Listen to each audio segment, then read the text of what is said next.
Ang mayaman kong asawa Kabanata 2101. Ang lakas ng banal na anak. Ang formula ng pakikipaglaban sa salita ay mahiwaga at hindi maarap. Sa buong banal na rehiyon, walang mahanap na anumang mapagkukunan para sa paglilinang. Sa madaling salita, ang mundo ay kontrolado ni Chinyu at Jiang He ngayon. Ang lahat ay agad na nagulat sa pamamaraan na ginagamit ni Chinyu. Maging si Yao Shi ay bahagyang pinaikit ang kanyang mga mata. Parang nakaramdam siya ng kaunting pressure. Bagaman hindi ako banal na anak, at wala rin akong bloodline ng Immortal Emperor, sasabihin ko sa iyo na ang bloodline ko, ni Chinyu, ang pinakamakapangyarihan. Tandang padamdam panipi. Ang boses ni Chinyu ay umalangaw-ngaw sa kalangitan at lupa, na nagpapakilo sa mga tao sa kanilang kaibuturan. Habang nagsasalita siya, muling ipinalibot ni Chinyu ang totoong enerhiya sa kanyang buong katawan. Ang gininto ang liwanag sa buong katawan niya ay kumikinang ng maliwanag. Hindi siya gumamit ng anumang espesyal ngunit direktang ipinalibot ang kanyang diskarte sa pakikipaglaban sa kamao sa halip. 10,000 Spell-Breaking Punch. Sa gininto ang liwanag, muling ibinaba niya ang kanyang kamao, agad na nabasag ang espasyo sa kanyang harapan at dumiretso sa anino ng emperador. Ginamit ni Chinyu ang lahat ng kanyang lakas sa suntok na ito. Boom! Muling nagbanggaan ang gintong liwanag at anino ng emperador, at tila nang inig muli ang langit at lupa. Gayunpaman, sa pagkakataong ito, hindi na tumalbog ang kamao ni Chinyu tulad noong nakaraan. Sa halip, pilit nitong pinunit ang anino ng emperador. Paano ito nangyari? Ang ekspresyon ni Yao Shi ay lubhang nagbago. Hindi niya akalain na mababasag ng suntok ni Chinyu ang kanyang emperor. Shadow Technique. Gayunpaman, ang mas ikinagulat niya, ay hindi gumamit si Chinyu ng anumang espesyal.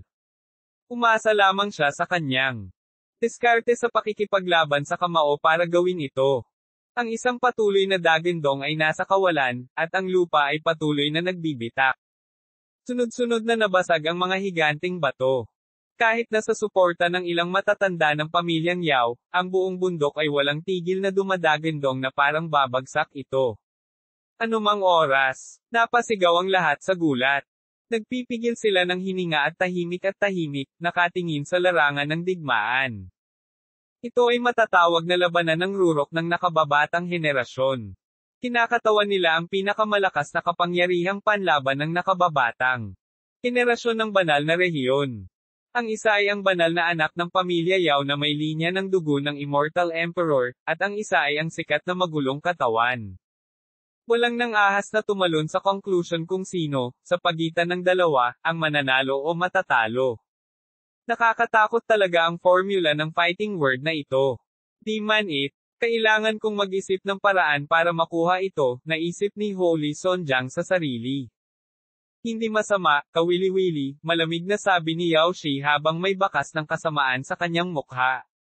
Tingnan ko kung kaya mo pa bang pigilan ang susunod kong galaw. Sa sandaling matapos magsalita si Yao Shi, isang matinding liwanag ang bumungad sa kanyang katawan. Pinagdikit niya ang kanyang mga palad, at isang hindi kapani-paniwalang malakas na internal chi ang lumabas sa kanyang katawan.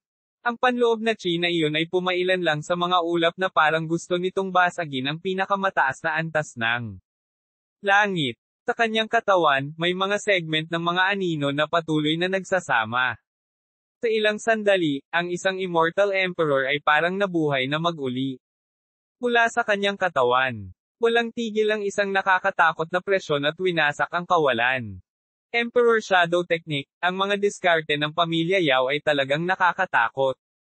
Kahit ako ay maaaring hindi niya kapareha. Naisip ni Holy Sonjang sa kanyang sarili. May bakas din ng pagkabigla sa mukha ni Sanin Tesgu. Bahagya niyang ibinuka ang kanyang bibig na para bang pilit niyang itinatago ang pagkagulat sa kanyang puso. Di man, itong Yao Shi ay talagang hindi simple. Nagulat din si Juho sa pressure na ito. Siya ay palaging matigas ang ulo, ngunit sa sandaling ito, kailangan niyang aminin na si Yao Shi ay nakakatakot. Bahagyang nanginginig ang katawan ni Chinyu. Sa ilalim ng nakakatakot na pressure na ito, ang banal na damit ni Wu Ji sa kanyang katawan ay automatikong nag-activate. Sinusubukan ng lahat ng makakaya upang harapin ang pressure.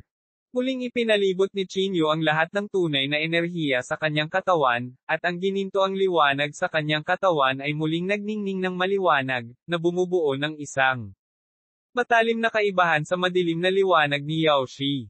Muli niyang ikinuyom ang kamao at inipon ang lahat ng lakas sa suntok na ito. Pagkatapos ay bigla siyang sumugod kay Yaoshi. Ang kanyang bilis ay napakabilis. Sa isang kisap mata, nakarating na siya sa harap ni Yaoshi. Nagdala ng hindi kapani-paniwalang malakas na puwersa, ang kanyang kamao ay walang awa na humampas kay Yaoshi. Kasabay nito, ang figure ni Yaoshi ay agad na sumabog na may malakas na panloob na chi. Hindi niya piniling umiwas kundi kunin ang suntok ni Chinyu. Sa isang iglap, ang mga itim na anino ay patuloy na kumawala sa kanyang katawan at nakapulupot sa kanyang mga braso. Sa sandaling ito, tila hiniram ni Yaoshi ang kapangyarihan ng isang immortal emperor. Ang salpukan ng dalawa ay agad na nagdulot ng pagbagsak ng langit at lupa. Maging ang ilang matatandang sumusuporta sa Mount Phoenix ay asyan at nanginginig ng walang tigil na parang naabot na nila ang kanilang limitasyon. Nagsalpukan ng dalawang malalakas na puwersa sa hangin, at isang matinding liwanag ang agad na pumutok, halos lumiwanag sa buong kalawakan. Natigilan ang lahat. Sa matinding liwanag na ito. Pagkatapos nito, nagkaroon ng malakas na boom, at ang buong espasyo ay nayanig. Hindi mabilang na spatial rift ang nabuo sa himpapawid na parabang pupunitin nila ang buong espasyo. Kulat na napatingin ang lahat sa eksenang ito. Hindi nila inaasahan na ang lakas ni Chinyu ay napakalakas na kaya niyang labanan ang isang pag-iral. Tulad ni Yaoshi. Alam nilang lahat na may malakas na lakas si Chinyu, ngunit hindi nila inaasahan na umabot ito sa ganoong lawak. Mayroon pa siyang lakas na nalampasan silang lahat. Gayunpaman, sa huli, nabigo si Chinyu na labanan ang nakakatakot na kapangyarihang ito. Masyadong nakakatakot ang Emperor Shadow Technique. Ang katawan ni Chinyu ay parang saranggola na may putol na tali na direktang lumipad palabas, na nakabasag ng hindi mabilang na mga piraso ng graba at nag-iiwan ng mga marka sa kawalan. Kung hindi dahil sa proteksyon ng Divine Robe ni Wuji, malamang na nabasag si Chinyu, naging abo, at nagkalat sa hangin. Emperor Shadow Technique, bulong ni Chinyu. Itinaas niya ang kanyang palad at i-activate ang Star Seal, walang awa niyang pinigilan si Yao Shi. Isang liwanag na parang planeta ang patuloy na namumuo at dumidiin pababa kay Yaoshi. Gayunpaman, si Yaoshi, na suportado ng Emperor Shadow Technique, ay hindi natakot. Itinaas niya ang kanyang malaking kamay at direktang hinati ang Star Seal sa dalawa. Hindi nang ahas si Chinyu na magsayang ng kahit isang sandali ng hininga. Kasunod ng kanyang galit na dagindong, muli siyang bumaril kay Yaoshi. Kinuyam niya ang kanyang gintong kamao at tuloy-tuloy na binasag ito kay Yaoshi. Samantala, hindi, umiwas si Yaoshi at piniling harapin ito ng direkta. Tuldok. Sa isang sandali, ang kawalan ay patuloy na dumagundong, at ang malalaking piraso ng kawalan ay nabasag. Kung hindi dahil sa mga matatandang sumusuporta sa Mount Phoenix, ang buong espasyo ay nawasak. Sa panunood ng labanan ng dalawa, hindi maitago ang gulat sa mga mata ng lahat. Lahat ay nagpipigil ng hininga, hindi man lang naglakas loob na kumurap. Sa isang kisap mata, daan-daang beses nang nagbanggaan ang dalawa. Ang nakakatakot na bilis ay nag-iwan lamang ng mga bakas ng liwanag sa kawalan, at halos imposibleng makita ang dalawa. Ang kamao ni Chinyu ay naglalaman ng kapangyarihan na maaaring durugan ang lahat. Ang gininto ang liwanag at dilim ay nagsanib sa hangin na parang kakaibang balumbon ng pagpipinta. Ang gininto ang liwanag kung minsan ay tumakip sa kadiliman, at ang kadiliman kung minsan ay kumalat sa gininto ang liwanag. Isang malakas na tunog ang umaalingaw-ngaw sa hangin, at ang bawat banggaan ay kasing gulat ng kulog. Sa ilalim ng epekto ng dalawang makapangyarihang puwersang ito, nagsimulang masira ang kalangitan. Lumitaw pa ang mga bitik na parang mapupunit na. Ang malalakas na agos ng hangin ay nagngangalit sa hangin na bumubuo ng mga vortex na nilamon ang lahat ng nasa paligid nila. 2,102 magulong black hole. Hindi worth mentioning. Sa paanan ng Mount Phoenix, sinira ng malakas na agos ng hangin na ito ang maraming puno, tila tinangay sila ng napakalaking punos, at hindi mabilang na mga dahon ang sumayaw sa hangin, na bumubuo ng mga berdeng ipoypo. Nagsimulang manginig ang lupa sa ilalim ng epekto ng dalawang makapangyarihang puwersang ito. Nagkalat ang malalaking bitek sa lupa na parang mga dragon. Nagumagala dito. Ang lupa ay patuloy na nanginginig, at ang malalaking bato ay bumabaligtad mula sa lupa na parang hindi mabilang na mga higanteng hayop na kumukulo sa ilalim ng lupa. Nagulat ang mga tao sa paanan ng bundok sa lakas ng labanang ito. Sunod-sunod silang umatras at umalis sa larangan ng digmaan. Baka sa mukha nila ang takot. Hindi sila naglakas loob na isipin kung ano ang mangyayari sa kanila kung sila ay nasa larangan ng digmaan. Maging ang mga matatanda ay mapula. Buong lakas nilang ibinahagi ang kanilang tunay na enerhiya sa pagsisikap na patatagin ang espasyo ng Mount Phoenix. Gayunpaman, ang kanilang lakas ay napakahina sa labanan sa pagitan ng Qinyu at Yaoshi. Sa gitna ng labanan, ang bawat suntok ni Qinyu ay puno ng napakalakas na lakas. Sa bawat pag-iwas niya ng kanyang kamao, isang gintong liwanag ang lalabas mula sa kanyang kamao, na pumupunit sa kalawakan at nagmamadaling patungo kay Yaoshi. Si Yaoshi ay hindi gustong magmukhang mababa. Bawat isa sa kanyang mga counter-attacks ay puno ng walang katapusang kadiliman. Ito ay isang kapangyarihan na maaaring lumunin ang lahat, na nagdudulot ng takot sa puso ng mga tao. Ang mahusay na labanan ay tumitindi at malinaw na umabot sa isang napakatindi at napakahalagang yugto. Kahit na si Qinyu ay lumalaban ng buong lakas, sa ilalim ng pagpapalaki ng Emperor Shadow Technique, si Qinyu ay nasa lalong nalulungkot na kalagayan. Kung hindi dahil sa banal na damit ni Wu Ji, malamang matagal nang nabutas ang pisikal na katawan ni Qinyu. Dahil din sa divine robe ni Wu Ji kaya walang magawa si Yaoshi kay Qinyu ng ilang sandali. Hindi siya tunay na santo, kaya natural na hindi niya direktang maalis ang primordial spirit ni Qinyu. Gayunpaman, nabigo siyang magdulot ng epekto sa pisikal na katawan ni Qinyu sa pamamagitan ng pag-asa sa pamamaraan, kaya siya ay nasa deadlock sandali. Ang banal na damit ni Wu Ji ay talagang nakakatakot, naisip ni Qinyu sa kanyang sarili. Umaasa sa banal na damit na ito, binalak pa ni Qinyu na kaladkarin itong si Yaoshi hanggang mamatay. Kapag nawala ang kanyang Emperor Shadow Technique, talagang hindi matatakot si Qinyu sa kanya. Sa pagkapatas na ito, ang mga mata ni Yaoshi ay kumikislap na may malamig at nakakatakot na liwanag. Alam niyang hindi niya hahayaang magpatuloy ang laban na ito. Kailangan niyang tapusin si Qinyu sa lalong madaling panahon. Ang mga kamay ni Yaoshi ay nagsimulang mabilis na bumuo ng isang selyo, at isang mas malakas na dark power ang nagsimulang magtipon sa paligid niya. Ito ang kanyang trump card, isang pamamaraan na tinawag niyang chaotic black hole. Maaaring lumunin ng chaotic black hole ang lahat. May pagkakatulad ito sa Rashomon ni Xiao Sheng. Dahil hindi kita kayang patayin, itatapon kita sa kawalan at sisiguraduhin kung mahahatulan ka sa walang hanggang kapahamakan. Ang mga tingin ni Yaoshi ay naging mas malamig, at ang kanyang layunin sa pagpatay kay Qinyu ay naging mas malakas. Ang ekspresyon ni Qinyu ay lubhang nagbago. Agad siyang nakaramdam ng matinding panganib. Hinding-hindi siya makakatakas sa sandaling lumunin siya ng black hole na iyon. Ang lugar na iyon ay parang walang hangganan at walang katapusang bilangguan. Pagpasok dito, tiyak na mamamatay ang isa. Gumagamit siya ng nakamamatay na puwersa. Pinaikit ni Holy Sonjang ang kanyang mga mata at bangulong. Ang mukha ni Saint Tesgo ay walang katulad na solemna. Tumingin siya sa black hole na namuo at sinabi sa mahinang boses, si Qin Yu at Yaoshi ay magkasing henerasyon. Kung dito mamatay si Qinyu, kahit si Dean Lei ay walang masabi. Tama, sabi ni Holy Sonjang sa malalim na boses. Ang Chaos Black Hole na ito ay walang kapantay na mabangis. Kahit na ako ay umatake. Wala rin akong maisip na hakbang. Lahat sila ay nagmula sa mahiwagang aristokratikong pamilya at nagkaroon ng hindi kapani-pani walang nakakatakot na mga diskarte sa trump card.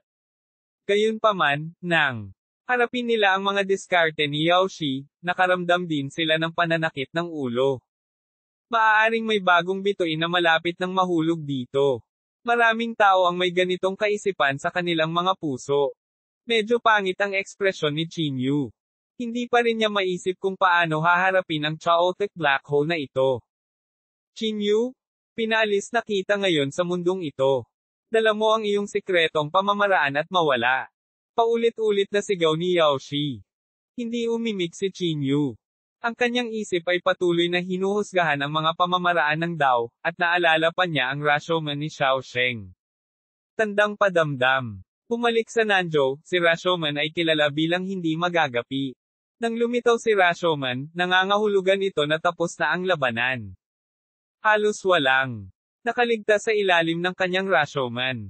Ngunit kasunod nito, si Rashomon ay biniyak ni Zhao Jing. Ang eksena ng away ni na Xiaosheng at Zhao Jing ay patuloy na lumalabas sa Qin. Ang isip ni Yu, Buzz. Kasabay nito, ang chaotic black hole ay ganap na nahugis. Kinaladkad ni Yaoshi ang isang malaking black hole gamit ang isang kamay.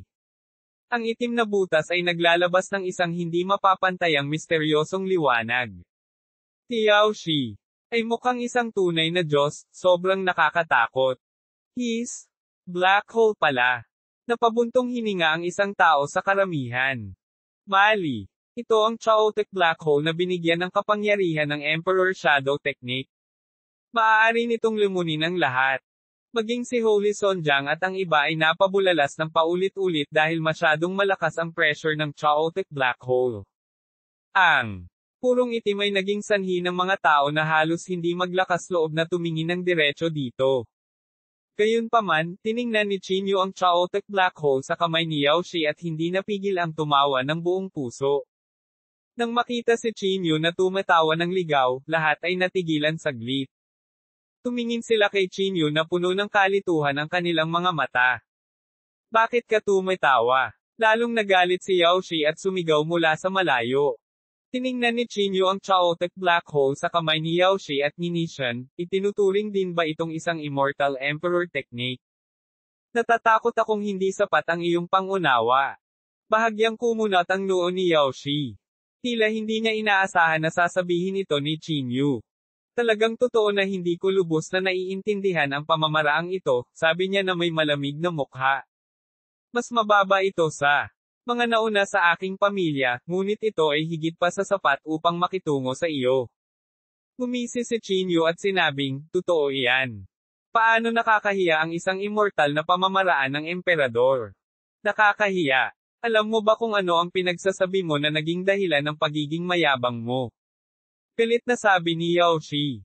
Ang banal na anak na si Jiang, na nanunood ng labanan mula sa malayo, ay hindi napigil ang umungol. Ang Chinyu na ito ay talagang nagpapakita pa rin ng kanyang kahusayan sa pagsasalita sa oras na ito. Hindi. Ang chaotic black hole sa kanyang mga kamay ay talagang hindi maganda. Paulit-ulit na umiling si Juwo. Si Saintes Go ay tumingin kay Juwo nang may pagtataka at sinabing, ito ay isang walang kamatayang pamamaraan ng emperador. Bagamat hindi ito ginamit ni Yaoshi sa buong potensyal nito, halos hindi ito magagapi laban sa mga magsasaka ng parehong kaharian. Kung hindi ka makakahanap ng paraan para masira ito, paano mo masasabing hindi ito maganda? Ngumiti si Juwo at sinabing, wala kang alam. May isang magsasaka sa aking bayan na ang black hole ay mas malakas kaysa sa *T chaotic black hole na ito. Ito ay mas malaki, mas bilugan, at mas madilim. Hindi naiwasang magkatinginan sina Holy Sonjang at Saintes Go, puno ng pagdududa ang kanilang mga mata. Maniwala ka man o hindi ako mapakali na magpaliwanag sa iyo, winagayway ni Juwo ang kanyang kamay at sinabi. 2,133 gintong lotes. Ang taong tinutukoy ni Juwo ay natural na si Xiaosheng at ang kanyang Rashomon. Gayunpaman, hindi sikat si Xiaosheng sa Zhongzhou, kaya walang nakakita sa kanya na gumamit ng Rashomon. Sa pagtingin sa chaotic black hole sa kamay ni Yaoshi, ang ekspresyon ng mata ni Chinyu ay naging mas determinado. Noon, hindi rin daw basag ang Rashomon ni Xiaosheng. Gayunpaman, matagumpay itong nakrap ni Zhao Jing sa huli. Ngayon, ang isip ni Qin Yu ay patuloy na nagpapakita ng mga galaw na ginamit ni Zhao Jing, at dahan-dahan niyang itinaas ang kanyang palad. Qin Yu, itigil mo na ang pagpapanggap. Walang makakatakas sa chaotic black hole, malamig na sabi ni Yao Shi habang hawak ang black hole. Hindi pinansin ni Qin Yu si Yao Shi at tumingin lang ng malamig.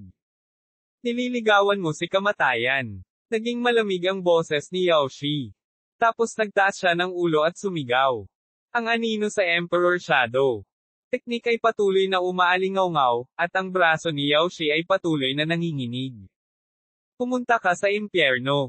Kasunod ng paputok na dagindong ni Yao Shi, ang magulong espasyo sa kanyang kamay ay itinapon patungo kay Qin Yu. Rumble. Isang nakakatakot na dagindong ang umalangaw-ngaw, at ang itim na espasyo ay naglabas ng hindi kapani-pani walang kakaibang liwanag.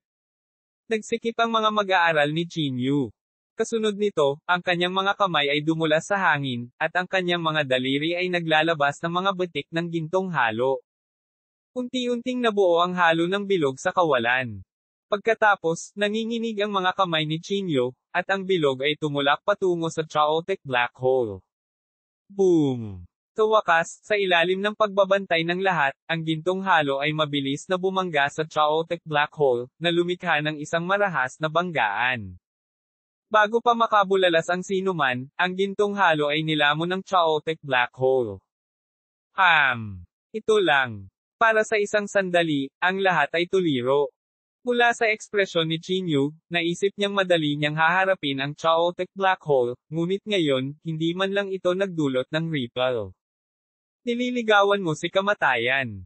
Nang makita ito, hindi mapigilan ni Yao Shi na mapangiti.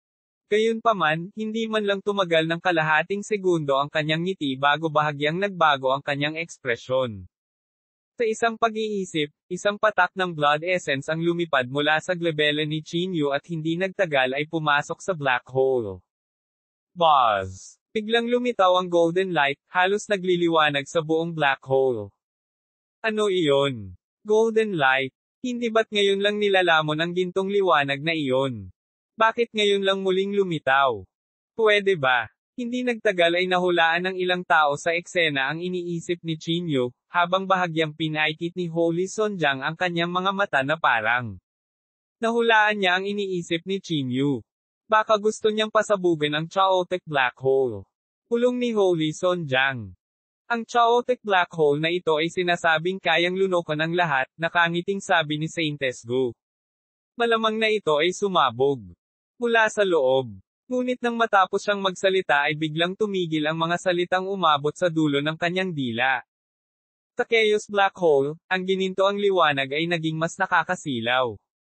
Sa pagpasok ng pangalawang patak ng blood essence ni Qin Yu, ang gininto ang liwanag ay agad na naging mas nakakasilaw. Ang puwersang puno ng pagkawasak at kapahamakan ay patuloy na umaalingaw-ngaw. Kalmado ang hitsura ni Qin Yu habang ang kanyang mga daliri ay mabilis na dumudulas sa hangin na parang gumuguhit siya ng ilang uri ng komplikadong rune. Ang bawat patak ng esensya ng dugo ay nilalagyan ng napakalaking kapangyarihan habang pinupuno nito ang gintong halo na nilalamon ng black hole. Alam niya na ito lang ang pagkakataon niya. Kung mabaigo siya, tuluyan na siyang lalamunan ng chaotic black hole at mawawala sa mundong ito. Ang gininto ang liwanag ay lalong lumakas sa chaotic black hole. Ang malakas na puwersa ay naging dahilan upang ang nakapalibot na espasyo ay bahagyang mag-iba-iba. Ano ito? Ito. Ang ekspresyon ni Yao Shi ay nagbago ng husto. Pakiramdam niya ay patuloy na tumataas ang kapangyarihan sa loob ng chaotic black hole. Ito ay isang kapangyarihan na hindi niya makontrol. Mabilis na nakabuo ng selyo ang kanyang mga kamay, sinusubukang patatagin ang kapangyarihan ng chaotic black hole. Gayunpaman, nalaman niyang ang hindi makontrol na kapangyarihan ay mabilis na nadudurog sa kanyang kaluluwa. Imposible. Hinding-hindi ko hahayaang magtagumpay ka. Umungol si Yao Shi. Mahigpit niyang hinawakan ng magkabilang kamay ang black hole, pilit na pinipigilan ang malakas na puwersa. Gayunpaman, hindi siya binigyan ni Qin Yu ng pagkakataon. Ang kanyang daliri ay gumuhit ng mga komplikadong rune sa kawalan. Ang bawat rune ay naglalaman ng isang malakas na puwersa, na direktang itinurok sa chaotic black hole. Ang ginintoang liwanag ay lalong lumiwanag hanggang sa halos naliwanagan ang buong chaotic black hole. Ang kapangyarihan ng pagkawasak at willing tulay kung paano tayo nagkakilala. Ang kalamidad ay nagparamdam sa lahat ng matinding pressure. Rumble. Sa wakas, pagkatapos iturok ni Chinyu ang ikatlong patak ng blood essence, ang ginintoang liwanag sa chaotic black hole ay sumabog na may matinding liwanag. Kasabay nito, ang kapangyarihan sa chaotic black hole ay umabot din sa limitasyon nito. Bang! Sa ilalim ng nagtatakang mga tingin ng lahat, biglang sumabog ang chaotic black hole. Isang malakas na puwersa ang sumabog mula rito, na agad na nabasag ang paligid. Isang nakakatakot na dagindong ang patuloy na umalangaw-ngaw, umaalingaw-ngaw sa lahat ng direksyon, at ang nakakabinging tunog ay nakabasag ng eardrum ng maraming tao. Tandang padamdam. Sa gitna ng pagsabog, si Chinyu ay nakatayo doon ng mahinahon. Ang kanyang anyo ay lumitaw na napakataas sa loob ng mga gininto ang ilaw tulad ng isang di malabag na Diyos. Napalipad si Yao Shi dahil sa epekto ng pagsabog. Ang kanyang katawan ay patuloy na gumulong sa hangin, at ang kanyang mukha ay puno ng takot. Inakala niya na ang chaotic black hole ay maaaring lumunin ang lahat, ngunit hindi niya inaasahan na magagamit ni Chinyu ang kanyang blood essence para pasabugin ang chaotic black hole. Ang pamamaraang ito ay talagang hindi maisip. Paano ito posible? Napatingin si Yao Shi sa gitna ng pagsabog dahil sa gulat. Hindi siya makapaniwala sa kanyang mga mata. Ang iba ay pareho. Napatingin sila sa gitna ng pagsabog dahil sa gulat. Hindi sila makapaniwala na ginawa ito ni Chinyu. Chinyu. Siya talaga ang gumawa nito, bulalas ng isang tao. Pinasabog niya ang chaotic black hole. Ang buong eksena ay natahimik saglit. Nagulat ang lahat sa pamamaraan ni Chinyu. Maging sina Holy Sonjang at Saint Tesgo ay bahagyang natigilan na para bang hindi nila inaasahan na talagang sisirain ni Chinyu ang lihim na pamamaraan na ito. Si Juho lang ang mukhang kalmado. Mamulong siya, ang chaotic black hole na ito ay walang halaga kumpara kay Rashomon. Tulad ng sinabi ni Juho, kumpara sa Rashomon ni Xiaosheng, ang chaotic black hole na ito ay masyadong mababa. Kung si Chinyu ay inatake ni Xiaosheng, hindi niya magagawang basagin ang pamamaraang ito ng ganoon kadali. Yao Shi? Nakakalungkot na ang iyong chaotic black hole ay hindi sanay sa buong potensyal nito, malamig na sabi ni Chinyu. Si Yao Shi ay nagngangalit ang kanyang mga ngipin at sumigaw, huwag kang masyadong maaga. Ito ay simula pa lamang. Ang mga sekretong pamamaraan ng aking pamilyang Yao ay walang katapusan, at kaya kitang patayin na parang langgam. Ganun ba? Gumisi si Chinyu at sinabi. Maaari bang pilitin mong burahin ang aking banal na sentido? Kung hindi mo magagawa iyon, siguradong talo ka ngayon. Bullshit. Kahit anong halaga ang dapat kong bayaran ngayon, kailangan kitang patayin. Itinaas ni Yao Shi ang kanyang ulo at galit na. Pinakawalan ang The Emperor Shadow Technique. Kasunod nito, ibinuka ni Yao Shi ang kanyang bibig at iniluwa ang mga gintong lotes. 2,104 na The Great Destruction Technique. Ang tatlong Golden Lotuses ay lumitaw at naglabas ng isang napakalaking mapanirang kapangyarihan. Ang kapangyarihang iyon ay patuloy na lumakas, at ang isang pakiramdam ng panganib ay agad na dumaan sa lahat. Nagbago ang ekspresyon ni Chinyu. Hindi niya napigil ang umatras, at ang kanyang mga mata ay naglalabas ng bakas ng takot. Kitang-kita niya ang nakapangangilabot na kapangyarihan na nasa loob ng tatlong Golden Lotuses. Kahit na may divine robe ni Wuji, naramdaman pa rin ni Chinyu ang lamig sa kanyang gulugod. Baliw ba itong si Yao Shi? Sa hindi kalayuan, ang ekspresyon ni Holy Sonjang ay nagbago ng husto. Mabilis niyang tiningnan ang lahat at sumigaw, lahat, umalis ka agad sa lugar na ito. Ang karamihan, na natakot na, ay tumalikod at tumakas nang marinig ito. Maging ang mukha ni Saint Tesgo ay namutla. Hinawakan niya si Juwo at tumakbo sa malayo sa pinakamabilis niyang makakaya. Ang tatlong gininto ang lotes ay may napakalaking pambihirang background. Sila ang mga kayamanan na ipinamana ng mga ninuno ng pamilya Yao para sa pagliligtas ng mga buhay. At ang tatlong gintong lotes na ito ay maari lamang angkinan ng banal na anak. Ngayong ginagamit na ni Yaoshi ang item na ito sa pakikipaglaban sa kanyang kapantay, maliwanag na nabaliw na si Yaoshi. Chinyu? Ngayon? Tiyak na papatayin kita. Paulit-ulit na sumisigaw si Yaoshi, at ang tatlong gintong lotes sa kanyang mga kamay ay lalong nagbabago at hindi mahuhulaan. Ang isa sa mga ginintoang lotes ay lumipad sa itaas ng ulo ni Yaoshi, habang ang dalawa pa ay naglalabas ng nakakatakot na mapangwasak na kapangyarihan na patuloy na kumikislap. Sa sandaling ito, nagpapanik din si Chinyu. Nagmamadali niyang kinuha ang mysterious heavenly mirror at inayos ang kanyang internal chi sa sukdulan. Ngunit kahit na ganoon, nakaramdam pa rin ng matinding pagkabalisa si Chinyu. Ang ganitong uri ng pagkabalisa ay nagmula sa kaibuturan ng kanyang mga buto, at hindi niya kayang labanan ang lahat. Pinakamasamang senaryo, makakatakas lang ako. Nagmura si Chinyu sa kanyang puso. Gayunpaman, kapag nakatakas si Chinyu, nangangahulugan ito na natalo na siya sa labanang ito. Napakahirap para kay Chinyu na tanggapin. Siya ay nasa napakalungkot na estado sa kanyang unang labanan pagkatapos maging isang semi-saint. Natatakot siyang masira ang isip niya sa Dao. Mas mahalaga ang pagprotekta sa aking buhay. Kinagat ni Chinyu ang kanyang mga ngipin at nagplanong tumakas.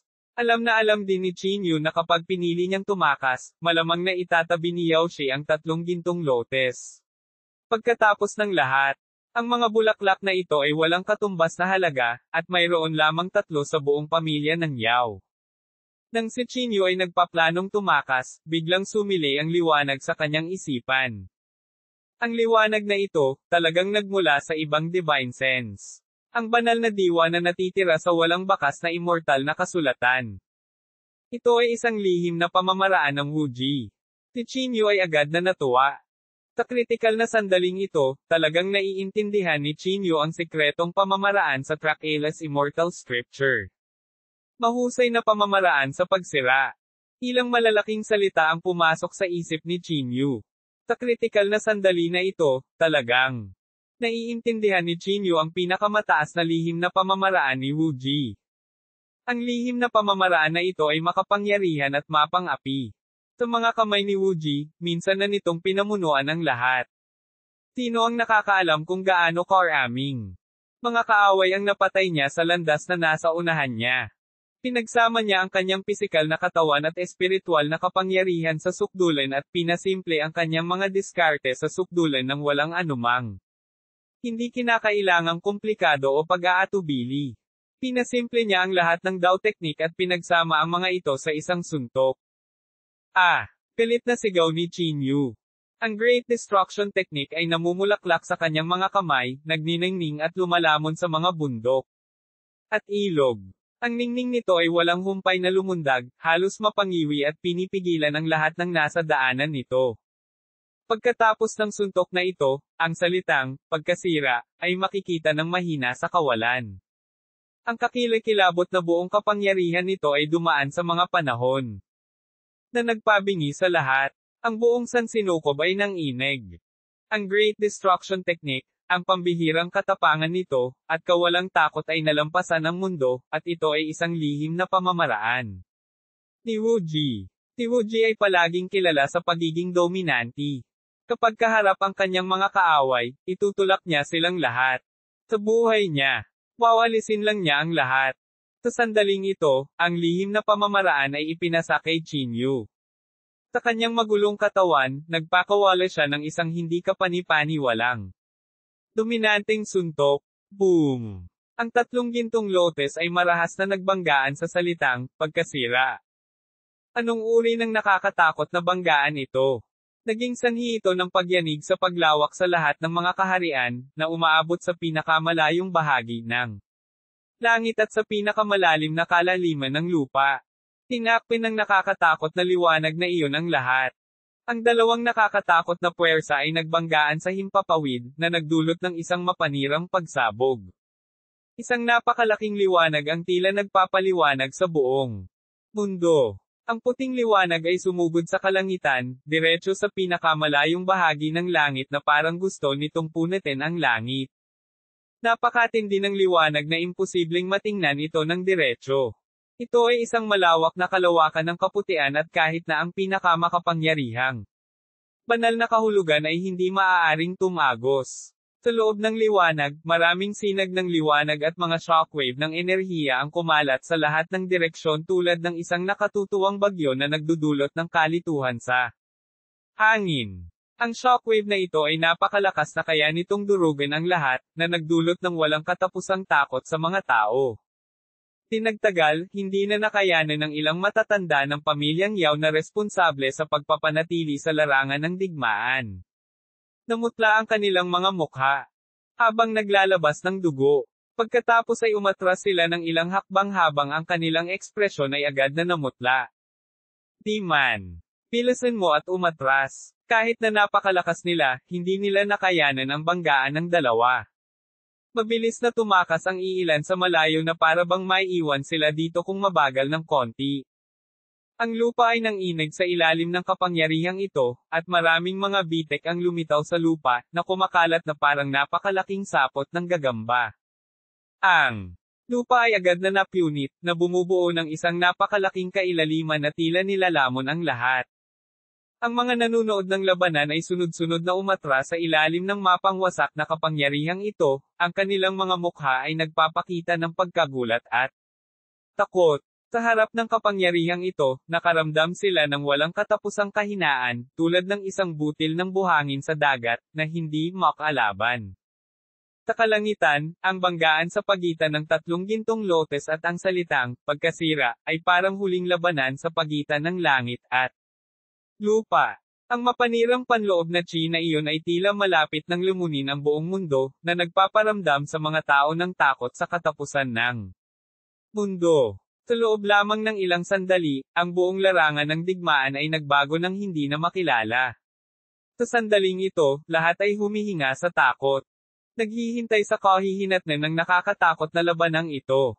Ito ba ay isang paghaharap lamang sa pagitan ng dalawang semi-saints? Ang mga taong nanunood mula sa malayo ay hindi maiwasang mapabuntong hininga. Maraming semi-saints ang dumating upang manood, ngunit ang kanilang mga mata ay puno ng matinding pakiramdam ng kawalan ng kakayahan. Hindi napigilan ni Holy Sonjang ang kanyang ulo at sinabing, kahit na ako iyon, malamang na mamatay ako sa ilalim ng kanilang mga lihim na pamamaraan. Paano ito nagawa ni Qin Yu? Kaya ba talaga niyang labanan ang Golden Lotus na ito? Marahan na ba maantong hininga si Saint Taizgu? Sa sandaling ito, lumakad si Teng Zishu. Ito ang Great Destruction Technique ni Wu Ji, tahimik niyang sabi. Great Destruction Technique. Sabay na tumangala sina Holy Sonjang at Saint Taizgu kay Teng Zishu. Ma'am. Ang Great Destruction Technique ni Wu Ji ay kayang lampasan ang lahat. Ito ay nangingibabaw at walang kapantay. Noon, si Wu Ji ay maaaring umasa sa discarding ito upang patayin ang isang immortal na emperador na ang sigla ay ganap na naubos. Kaya lang, si Qin Yu ay maaaring hindi makapagpalabas ng gayong nakakatakot na lakas, patuloy ni Teng Zishu. Itinikom ni Holy Sonjang ang kanyang mga labi at bangulong, nakuha talaga ng batang ito ang Crack-Alas Immortal Scripture at naintindihan pa niya ito. Mukhang narinig ko na ang Great Destruction Technique, sabi din ni Saint Taizgu sa mahinang boses. Si Juho lang ang nag-aalalang nagsabi, may mangyayari ba kay Qin Yu? 2,105 natalo. Si Juho ay mukhang walang katulad na balisa. Nais pa niyang sumakay sa larangan ng digmaan. Gayunpaman, ang aftershock ng labanang ito ay masyadong nakakatakot. Ang pressure na ibinubugol lamang ay naging imposible para sa iba na gumawa ng kahit kalahating hakbang pasulong. Walang sino man ang maglalakas loob na tumalon sa mga conclusion para sa isang labanan ng sukat na ito hanggang sa huling sandali, umiling si Teng Zishu at sinabi. Nakangiting lumapit si Saint Taizgu at inaliw siya, dapat mas alam mo ang lakas ni Qin Yu kaysa sa amin. At saka, nasa kanya ang Divine Robe ni Wu Ji at ang Mysterious Heavenly Mirror. Dapat kaya nilang protektahan siya. Higit pa rito, naintindihan na niya ang Great Destruction Technique ni Wu Ji, na isang napakalakas na pag-atake ni Yao Shi. Panipi, natahimik si Teng Zishu at ang iba pa. Alam nilang lahat na inaaliw lang ni Saint Tesgu si Juwoo dahil alam nilang lahat ang ibig sabihin ng tatlong Golden Lotuses. Sa larangan ng digmaan, ang suntok ni Chinyu ay may walang hangganang lakas habang ito ay bumangga sa dalawang gintong lotes. Ang paligid ay naging dagat ng enerhiya. Ang isa sa mga ginintoang lotes ay nakabalot kay Yaoshi, habang ang dalawa pa ay patuloy na umaalingaw-ngaw na may nakakatakot na kapangyarihan. Ang buong katawan ni Chinyu ay nabalot ng kapangyarihang ito. Kung mabibigo siyang wasakin ang dalawang gintong lotes na ito sa lalong madaling panahon. Tuluyan na siyang lalamunan maaga o huli. Itinaas ni Chinyu ang kanyang ulo at umungol ng galit. Ang salitang, pagkasira, ay naging mas malinaw, at ang kanyang lakas ay tumaas din. Ang Great Destruction Technique ay hindi maihahambing na nakakatakot, ngunit ito ang diskarte ni Wuji na malapit sa katawan. Hindi nito lubos na maipalabas ang kapangyarihan nito sa mga kamay ni Chinyu. Masyadong mahiwaga ang pinagmulan ng dalawang Golden Lotuses ni Yaoshi. Halos imposibleng talunin sila sa maikling panahon. Sa aking kakayahan, medyo pagod na akong ilabas ang suntok na ito, napaungol si Chinyu sa sakit. Walang nakakaalam kung gaano nakakatakot para kay Wuji na maglabas ng daan-daang suntok ng basta-basta. Nakatayo sa gitna ng dagat ng enerhiya, si Chinyu ay napapalibutan ng dalawang nakakapasong mainit na gintong lotes. Nagsimula na ring maging malabo ang kanyang katawan na para bang lalamunan siya ng walang katapusang kapangyarihan anumang oras. Ang kanyang mukha ay namutla na parang papel, at ang kanyang mga kamay ay walang tigil na nanginginig dahil sa sobrang pagkonsumo ng kanyang enerhiya. Alam ni Chinyu na maaaring ito na ang kanyang huling pag-atake. Kailangan niyang palakasin ang suntok na ito para labanan ang kapangyarihan ng Golden Lotus. Huminga ng malalim si Chinyu at dahan-dahang itinaas ang kanyang kamao. Nagsimulang kumislap ang kanyang katawan sa matinding liwanag. Iyon ang liwanag ng Great Destruction Technique. Puno ng determinasyon ang kanyang mga mata, ngunit kasabay nito, puno ng pag-asa. Umaasa siyang masisira ng suntok na ito. Ang lahat. Umaasa siya na ang suntok na ito ay makapagpapalayo sa kanya sa bingit ng buhay at kamatayan. Mariin niyang ipinikit ang kanyang mga mata at buong lakas niyang naramdaman ang kapangyarihang damaloy sa kanyang katawan. Hindi nagtagal, nagsimulang manginig ang katawan ni Chinyu. Iyon ay dahil ang kapangyarihan ng Great Destruction Technique ay nagtitipon sa kanyang katawan. Isang kislap ng determinasyon ang kumislap sa kanyang mga mata, at ang ningning ng pananampalataya ay nagpasigla sa kanya. Naiintindihan ni Chinyu na kahit anong mangyari, hindi siya matatalo dito. Maaaring hindi ako makapaghagis ng daan-daang suntok, ngunit hindi ba't kahit isang pangalawang suntok man lang. Parang napunit ang hangin sa paligid dahil sa kamao niya. Ang dagat ng enerhiya ay nagsimulang magbago ng marahas, at ang ginintoang lotes ay nanginig sa harap ng kanyang kamao. Sa sandaling iyon, tila natahimik ang buong mundo. Lahat ng tunog ay nilamon ng kanyang kamao, at lahat ng liwanag ay natakpan ng kanyang kamao. Pagkatapos nito, ang kanyang kamao ay humampas sa gintong lotes. Ito ay isang nakakagulat na kapangyarihan na maaaring baguhin ang mundo. Nag-iwan ng malalim na marka ang kamao ni Chinyu sa Golden Lotus. Pagkatapos ay nagsimulang manginig ang ginintoang lotes. Sa ilalim ng suntok na ito, muling gumuho ang lupa. Wala na ang lahat. Ang dagandong ni Chinyu ay kumalat sa lahat ng direksyon at rehiyon. Ang pangalawang suntok ng Great Destruction Technique ay sumabog, na may kapangyarihang wasakin ang mundo.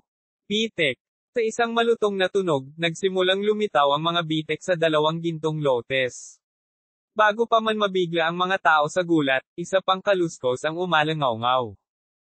Nagsimulang magbasag ang mga gintong lotes. Pagkatapos ay humiwalay sila sa bawat pulgada at pumailan lang sa langit, na naging isang ulan ng liwanag na nakakalat sa buong kalangitan. Ito ay isang napakalaking kamanghamanghang eksena, isang eksena na hindi malilimutan.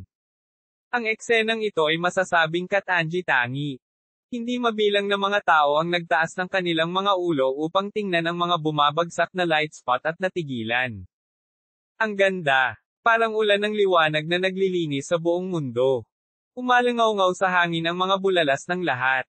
Maging ang mga nanunood mula sa gilid ng larangan ng digmaan ay labis na nabigla sa tagpong ito. Gayunpaman, sa ilalim ng napakagandang ulan ng liwanag na ito, ang ilang mga tao ay bumalik sa kanilang katinoan. Nagmamadali silang tumingin sa gitna ng larangan ng digmaan at napabuntong hininga, naghihintay sa kahihinatnan ng labanang ito. Sa larangan ng digmaan, bahagyang huminga si Chinyu. Ang kanyang katawan ay nakaunat sa limitasyon nito, at ang kanyang lakas sa pag-iisip ay naubos na rin. Halos hindi na niya masuportahan ang kanyang katawan, at ang kanyang mukha ay kasing putla ng papel. Kung hindi mahulog si Yao Shi, babagsak si Chinyu. Sa wakas, nawala ang ulan ng liwanag. Nakatitig si Chinyu sa kabilang dulo ng larangan ng digmaan, at ang kanyang puso ay nasa kanyang bibig. Sa pamamagitan ng ulan ng liwanag, isang figure ang makikitang nakatayo doon. Tumibok ang puso ni Chinyu, at ang kanyang ekspresyon ay nagbago ng husto. Posible kayang ang Yao Shi na ito ay may iba pang trump card. Ikaw. Ibinuka ni Chinyu ang kanyang bibig at may sasabihin sana siya nang makarinig siya ng malakas na putok. Kasunod nito, diretsyong bumagsak si Yao Shi sa lupa. Nang hina ang kanyang paghinga nang bumagsak siya sa lupa at hinihingal sa kahirapan. Ang Emperor Shadow Technique sa kanyang katawan ay matagal nang nawala. Nabahira ng dugo ang kanyang katawan, at halos madurog ang kanyang katawan. Nang makita ang eksenang ito, sa wakas ay nakahinga ng maluwag si Chinyu. Pinalakas niya ang kanyang loob, malamig na tumingin kay Yao Shi, at sinabing, Yao Shi, natalo ka, ngunit ayaw kitang patayin. Ililigtas ko ang iyong buhay sa ngayon. Si Yao Shi, na nakahiga sa lupa, ay hindi umimik.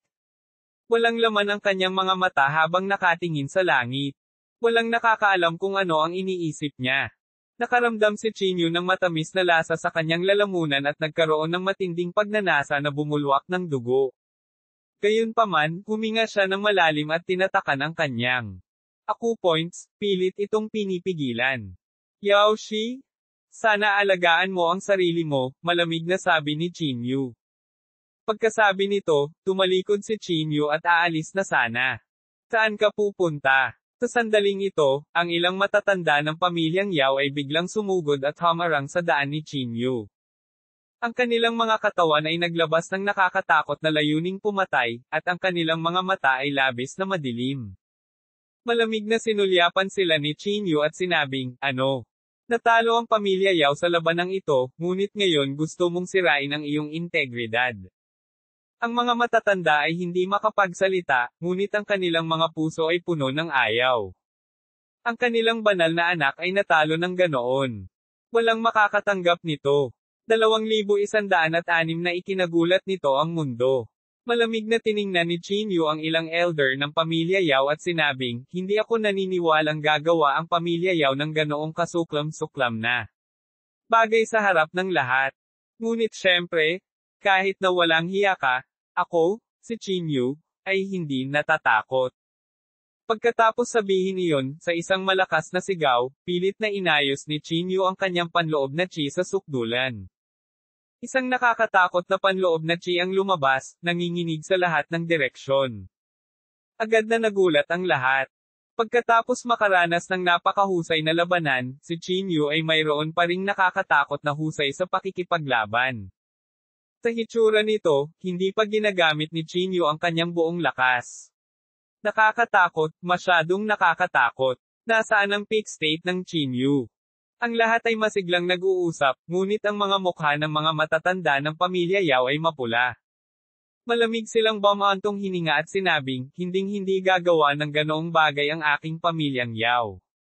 Ngunit hayaan mong sabihin ko sa iyo, Chinyu, matagal ka nang nakikipag-away sa mga tao sa mundo. Ilang sandali na lamang bago ka mamatay.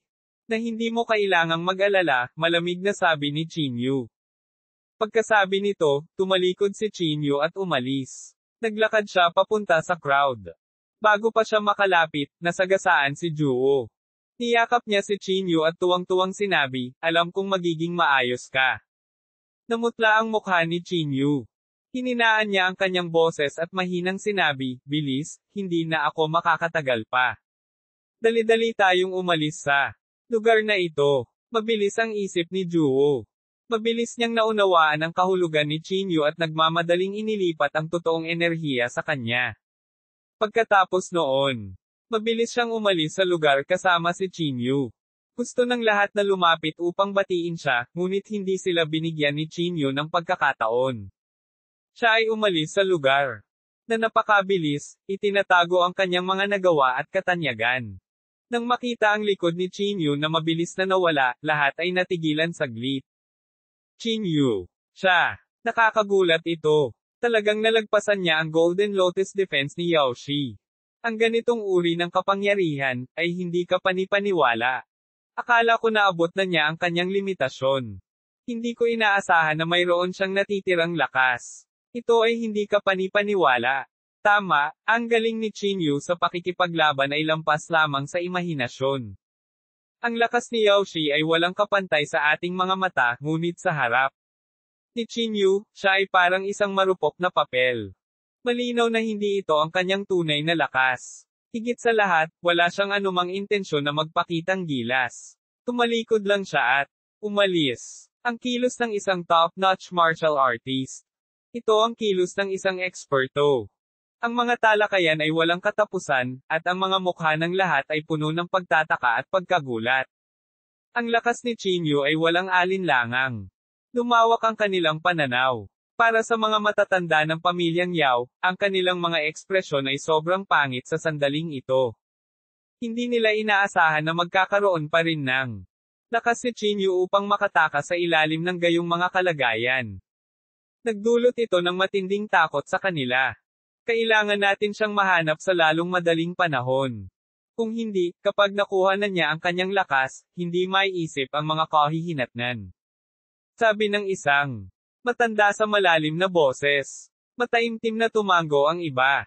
Naunawaan nila ang kabigatan ng bagay na ito. Habang masiglang nag-uusap ang lahat, inilayo na ni Juwo si Chinyu sa lugar na ito at nawala sa paningin ng lahat. Ang katawan ni Chinyu ay napakahina sa sandaling ito.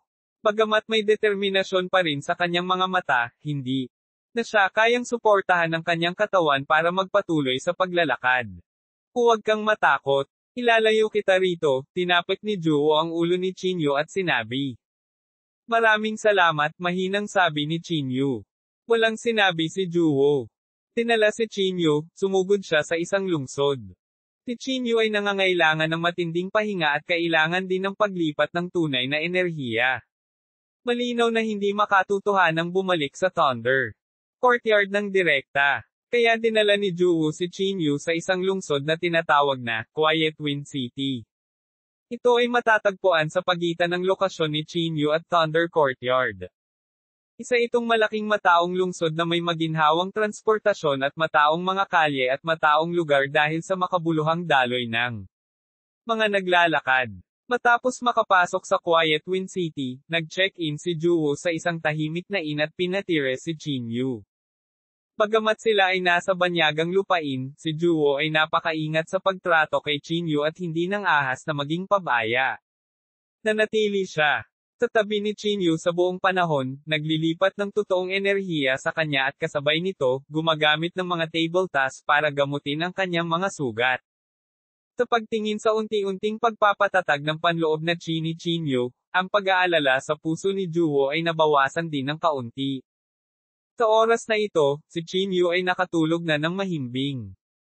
Bagamat mapatla ang kanyang mukha, naging mas matatag ang kanyang paghinga. Pagkatapos manirahan ni Chinyu, umalis si Juwo sa inn. Kailangan niyang maghanap ng mga halamang gamot kung sakaling may kagipitan.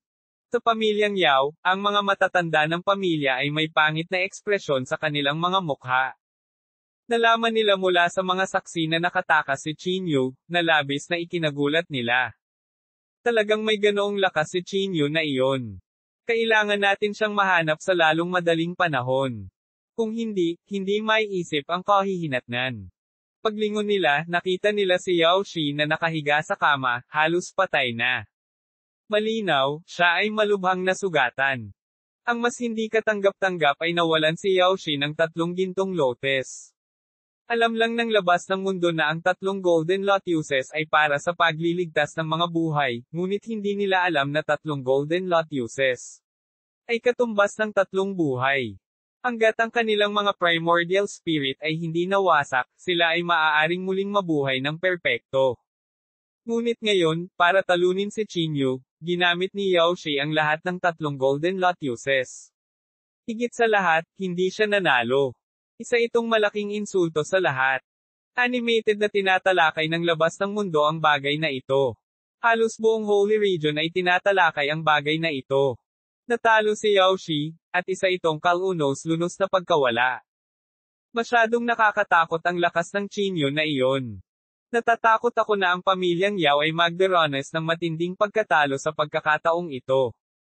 Ang lakas ni Yao Shi ay lubhang nasira, at ito ay magtatagal. Bago siya makabawi, narinig ko na hindi pa ginagamit ni Chinyu ang kanyang buong lakas. Kung totoo iyon, gaano siya kalakas?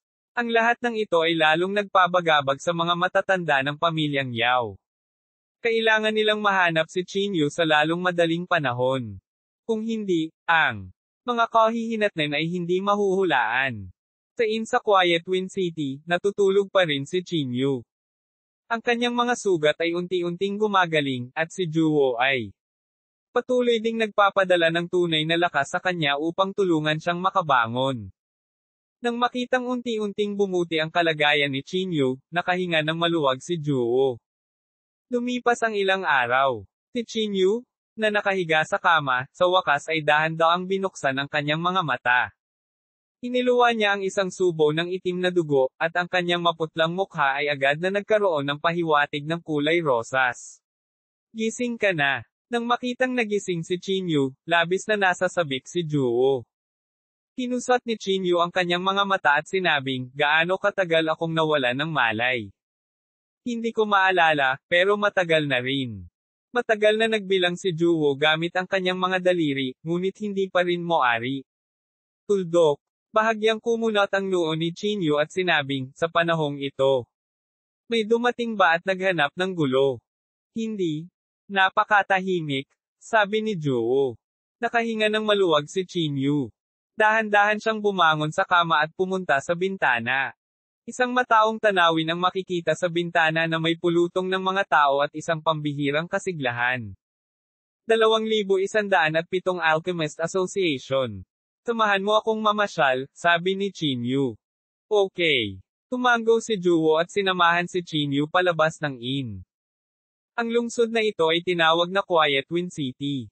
Taliwas sa pangalan nito, ang lungsod ay abala sa ingay at masigla sa aktibidad. Nagkaroon ng malaking pamilihan ng kalakalan sa gitna ng lungsod, na siyang pinakamaunlad na lugar sa lungsod. Araw-araw, maraming mga ngalakal at adventurer ang nakikipagkalakalan ng lahat ng uri ng pambihirang kayamanan at mapagkukunan doon. Dumating sina Chinyu at Juwo sa trading market na ito. Nag-shuttle sa gitna ng maraming stall, naghahanap sila ng mga bagay na maaaring maging kapaki-pakinabang. Biglang nagtagal ang tingin ni Chinyu sa isang stall. Lumapit siya at tumingin sa isang kakaibang bato sa stall. Ang bato ay halos kasing laki ng kamao at mapusyaw na dilaw ang kulay. May mga kakaibang pattern sa ibabaw nito. Ito ay, ang mga mata ni Chinyu ay kumislap sa gulat. Ito ay isang soul stone. Nang makita ang ekspresyon ni Chinyu, agad na nagpaliwanag ang may-ari ng stall. Puno ng pananabik ang kanyang mga mata. Ito ay isang mahalagang soul stone. Makakatulong ito sa mga tao na maibalik ang kanilang primordial spirit. Ito ay isang mahusay na tool sa suporta para sa mga cultivator na katulad ninyo.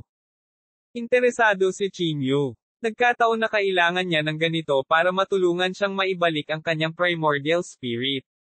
Magkano ito? Tanong ni Chinyu. Ngumiti ang may-ari ng stall at nagpakita ng tusong ekspresyon. Young hero? Isa itong pambihirang soulstone. Humihingi ako ng 1,000,000 spirit coins. Bahagyang kumunat ang noo ni Chinyu. Malinaw na napalaki ang presyong ito. Babuka na sana niya ang kanyang bibig upang makipagtawaran ng si Juwo, sa tabi niya. Ay naiinip na kumuha ng 1,000,000 spirit coins at itinapon ito sa may-ari ng stall. Narito ka, sabi ni Juwo. Napangiti si Chinyu nang walang magawa. Alam niyang nag-aalala si Juwo sa kanyang pinsala. Kaya siya ay nagmamadaling bilhin ang Soul Stone na ito. Pagkatapos magbayad, naghanda sina Chinyu at Juwo na umalis. Ngunit sa sandaling ito, isang boses ang biglang tumunog. Teka, mukhang hindi tama ang presyong ito. Boses iyon ng isang medyo may edad na lalaki. Sa pagtingin sa Soul Stone sa kamay ni Chinyu, isang kakaibang tingin ang sumilay sa kanyang mga mata. Kuya, ano ang nakita mo? Tiningnan ni Chinyu ang nasa katanghaliang gulang na lalaki na puno ng pagdududa ang mga mata. Lumakad ang nasa katanghaliang gulang na lalaki at seryosong pinalaki ang Soul Stone sa kamay ni Chinyu. Pagkatapos, dahan-dahan niyang ibinuka ang kanyang bibig. At sinabing, ang Soul Stone na ito ay dapat na nagkakahalaga ng higit sa 1,000,000 spirit coins. Nang marinig ito ni Chinyu at Juwo, labis silang nagulat. Hindi nila inaasahan na ang halaga ng Soul Stone na ito ay mas mataas kaysa sa kanilang naisip. Paano mo nalaman? Tanong ni Chinyu. Inilagay niya ang tool sa Soul Stone at pinagmasdan itong mabuti ng ilang sandali bago sinabing, ang Soul Stone na ito ay hindi isang ordinaryong soul stone. Naglalaman ito ng napakalakas na espiritual na kapangyarihan. Ang gayong kayamanan ay maaaring ibenta ng hindi bababa sa 5,000,000 spirit coins sa merkado. Nang marinig ni Chinyu at Juwo ang presyong ito, labis silang nabigla. Hindi nila inaasahan na bibili sila ng ganoon kaalagang kayamanan sa murang halaga. Nagulat din ang may-ari ng stall. Halatang hindi niya inaasahan na ang Soul Stone na ito, na sa tingin niya ay nagkakahalaga lamang ng 1,000,000 spirit coins, ay nagkakahalaga ng 5,000,000 spirit coins. Nang tingnan ang gulat na ekspresyon ng may-ari ng stall, ngumiti ang nasa katanghaliang gulang na lalaki. Pagkatapos ay sinabi niya kina Chinyu at Juwo, "Congratulations, nakakuha kayo ng malaking bargain sa pagkakataong ito." Bahagyang kumunat ang noo ni Chinyu. Tumingin siya sa misteryosong nasa katanghaliang gulang na lalaki sa kanyang harapan at sinabi sa mahinang boses, "Maaari ko bang malaman ang iyong pangalan?" Ang nasa katanghaliang gulang na lalaki ay walang pakialam na sumagot, "Ang pangalan ko ay Hukay, at ako ay mula sa Artifact Refining Guild." Tulad ng inaasahan, naisip ni Chinyu sa kanyang sarili. Medyo narinig na ni Chinyu ang tungkol sa Artifact Refining Guild. Isa itong organisasyon na kasing tanyag ng Alchemist Association. Gayunpaman, napakahirap na makapasok sa Artifact Refining Guild. Ang mga ordinaryong tao ay maaari lamang pumunta sa Divine Fortuity City. Hindi sila kwalipikadong pumunta sa Artifact Refining Guild para maghanap ng mga kayamanan.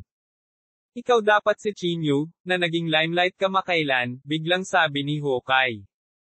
Agad na nagsalubong ang mga kilay ni Chinyu, at nakaramdam siya ng pagkabalisa sa kanyang puso. Ikaw si Chinyu. Ikaw ang sikat na Chinyu. Nang marinig ito ng may-ari ng stall, natuwa siya. Tumakbo siya kay Chinyu at tuwang-tuwang sinabi, "Tinalo ni Mr. Chin ang banal na anak ng pamilya Yao sa isang pagkakataon at umalis ng walang pakialam. Ikaw ay ang huwaran ng ating henerasyon. Hindi ko inaasahan na makikita ko ang sikat na Chinyu dito ngayon."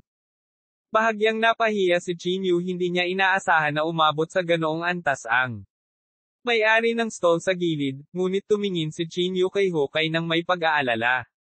"Chin, hindi mo kailangang mag-alala tungkol sa siyam na dakilang maharlikang pamilya. Wala itong kinalaman sa atin," tila nakita ni Hokage ang pagdududa sa puso ni Chinyu at agad na ngumiti at sinabi, "Pwede ko bang malaman kung bakit pumunta si Senior dito?" Sinabi ni Chinyu sa malalim na boses. "Gusto kitang isama sa isang tao." Inilagay ni Hokage ang kanyang mga kamay sa likod, ngumiti, at sinabi, "Para makita ang isang tao." Nang marinig ito, agad na naging mapagbantay sina Chinyu at Juwo. Pumakbang pasulong si Juwo at pinagtanggol si Chinyu sa likod niya. "Mr. Chin, huwag kang mag-alala. Kilala mo ang taong ito. Siya ay mula sa Alchemist Association," patuloy ni Hokage. Natigilan si Chinyu. Alchemist Association. Maaaring ito ay Pavilion Master. Natuwa agad si Chinyu. Ang Pavilion Master ng Divine Alchemist Pavilion ay isang benefactor kay Chinyu. Kaya lang, hindi siya nagkaroon ng pagkakataon na makilala siya dahil hindi kwalipikadong pumasok ang mga ordinaryong magsasaka. Ngunit ngayon, ang nasa katanghaliang lalaki na ito sa kanyang harapan ay nagsabing gusto niyang dalhin si Chinyu sa Alchemist Association. Paanong hindi siya ma-excite? Bakit ka namin maniniwala? Ang mga salita ni Juwo ay nagpaalala kay Chinyu. Natauhan si Chinyu. Tumingin siya kay Hukay sa harap niya, nakasimangot, at sinabing, tama. Bakit ako maniniwala sa iyo? Hahaha. Hindi napigilan ni Hukay ang tumawa ng malakas. Huwag kang mag-alala, malapit ka na niyang hinihintay, kaya hindi na natin kailangang lumayo. Siyempre, pwede mong tanggihan kung ayaw mong pumunta. Pagkatapos sabihin iyon, tumalikod si Hukay at umalis. Tumayo si Chinyu sa likuran niya at nag-alinlangan sandali. Pagkatapos ay nagngangalit siya at mabilis na hinabol siya. Chinyu? Bakit pakiramdam ko ang taong ito ay hindi mukhang mabuting tao? Pamulong si Juwo sa tabi ni Chinyu. Ayos lang. Kung talagang isang bitag, makakatakas pa rin ako, sabi ni Chinyu sa malalim na boses. Bukod dito, hindi alam ng maraming tao sa Holy Region ang tungkol sa relasyon ko sa Alchemist Association. Kahit na gusto nilang maglagay ng bitag, hindi nila kailangang gamitin ang Alchemist Association para akitin ako. Kaya sumunod sina Chinyu at Juwo sa likod ni Hukay at naglakad pasulong. Matapos maglakad ng mahabang panahon, dinala ni Hukay si Chinyu sa isang medyo tahimik na pribadong patio. Bagamat maliit ang looban na ito, napakaganda ng layout. Bawat bahagi nito ay nagpapakita ng mapayapang kapaligiran. Dinala sina Chinyu at Juwo, naglakad si Hukay patungo sa kailaliman ng courtyard. 2,108 ang pangalawang pangulo. Lumakad sila sa looban at nakarating sa isang maliit na gusali. Naunang umakyat si Hukay, sinundan ni Chinyu at Juwo. Nang umakyat sila sa itaas, huminto si Hukay sa harap ng isang pinto at kumatok dito. Pasok na po kayo. Isang pamilyar na boses ang nagmula sa kwarto. Itinulak ni Hukay ang pinto, pagkatapos ay sinundan siya ni Chinyu at Juwo sa silid. Sa silid, isang matandang lalaki na nakaupo sa isang mesa ay matamang nagbabasa ng libro. Hindi siya matangkad, ngunit ang kanyang ekspresyon ay medyo malamig at mabagsik. Ang mahinang nakikitang panloob na chi na inilabas niya ay labis na nakakapangilabot. Nang makitang pumasok sina Chinyu at Juwo, itinaas ng matandang lalaki ang kanyang ulo at nakangiting sinabi, nandito na kayo. Ikaw ay. Nang makita ang matandang lalaki na ito, agad na sumimangot si Chinyu. Ang taong ito ay hindi ang Pavilion Master, ngunit ang matandang lalaki na nakipag-away kay Chinyu para sa Beast Spirit Pill sa isang auction. Ano? Hindi mo na ako nakikilala? Sabi ng matanda habang nagsasali ng tsaa. Natauhan si Chinyu at nagmamadaling sinabi, ikaw pala, senyor. Ikinaway ng matandang lalaki ang kanyang kamay, na nagpapahiwatig na maupo si Chinyu. Pagkatapos ay tinawag niya si Chinyu at walang pakialam na sinabi, mula nang dumating ka sa Zhongzhou, bakit hindi mo ako hinanap? Mapait na tumawa si Chinyu at sinabing, senyor, simula nang dumating ako sa Zhongzhou, sinalanta na ako ng masasamang bagay. Paano ako nang ahas na istorbohin ka? Oh, totoo ba yon? Walang pakialam na sabi ng matanda. Si Chinyu ay medyo napahiya saglit. Sa katunayan, matagal na niyang kinalimutan ang bagay na ito. Bukod dito, tila isang magalang na pananalita lamang noong panahong iyon. Dahil sa personalidad ni Chinyu, hindi siya yuyuko sa pambabala. Hayaan akong magpakilala. Ito ang vice-presidente ng Alchemist Association, si Li Shen, walang pakialam na sabi ni Hukay, na nakaupo sa gilid. Nagulat si Chinyu.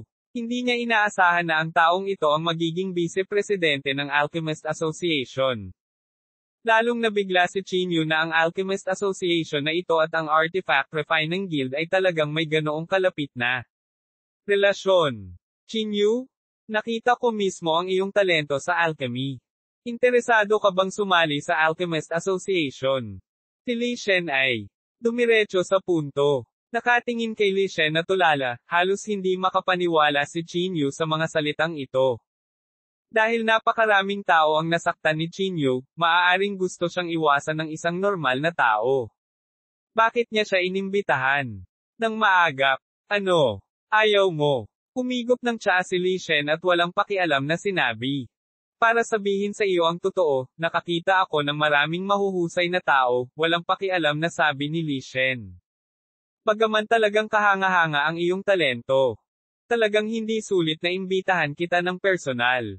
Si Chinyu ay hindi nang ahas na magsalita at hinintay siyang magpatuloy. Gayunpaman, may nagrekomenda sa iyo sa akin, walang pakialam na sabi ni Li Shen. Natahimik sandali si Chinyu bago sinabing, si Ji Yuhong ba ang tinutukoy mo? Tama, sagot kaagad ni Li Shen. Ayon sa kanya, ang iyong talento ay higit pa sa kanya. Bagamat hindi ako masyadong naniniwala, handa pa rin akong i-recruit ka para sumali sa Alchemist Association, sabi ni Li Shen na may mahinang ngiti. Okay na ba siya ngayon? Nagmamadaling tanong ni Chinyu. Huwag kang mag-alala, ayos lang siya. Dapat alagaan mo ang sarili mo. Hindi napigilan ni Li Shen na umiling.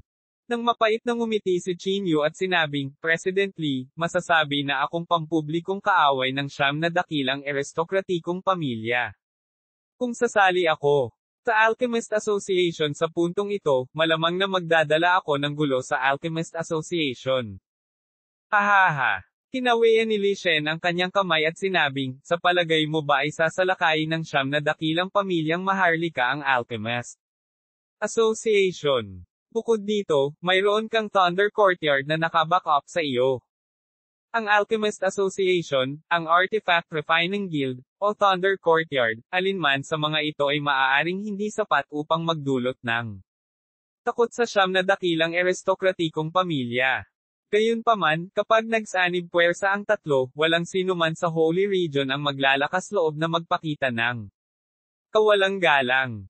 Para sabihin sa iyo ang totoo, maliban sa dahil sa iyong talento at kay Ji Yuhong, iniimbitahan kitang sumali sa Alchemist Association para sa isa pang dahilan. Dahil sa Thunder Courtyard. Tanong ni Chinyu sa malalim na boses.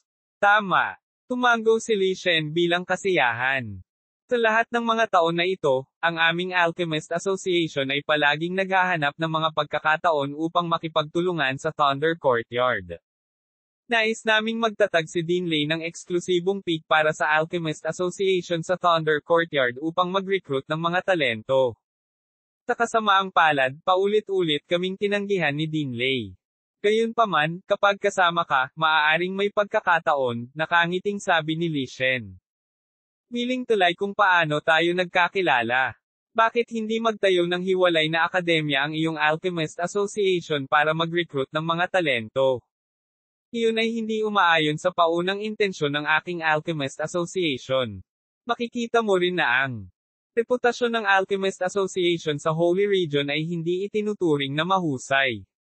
Ito ay dahil ang aming Alchemist Association ay hindi gustong madungisan ng sekular na mundo, paliwanag ni Li Shen. O, hindi ba ang abtik na iyon ay nagtatayo ng Chastity Memorial Arch? Mahinang ungol ni Juwo. Nagdilim ang mukha ni Chinyu, at hindi niya naiwas ang pagpawisan ng malamig. Para naman kay Li Shen, hindi niya napigil ang mapatawa. Ang iyong mga salita ay maaaring magaspang, ngunit ang pinagbabatayan na kahulugan ay wasto, sabi ni Li Shen na may mahinang ngiti.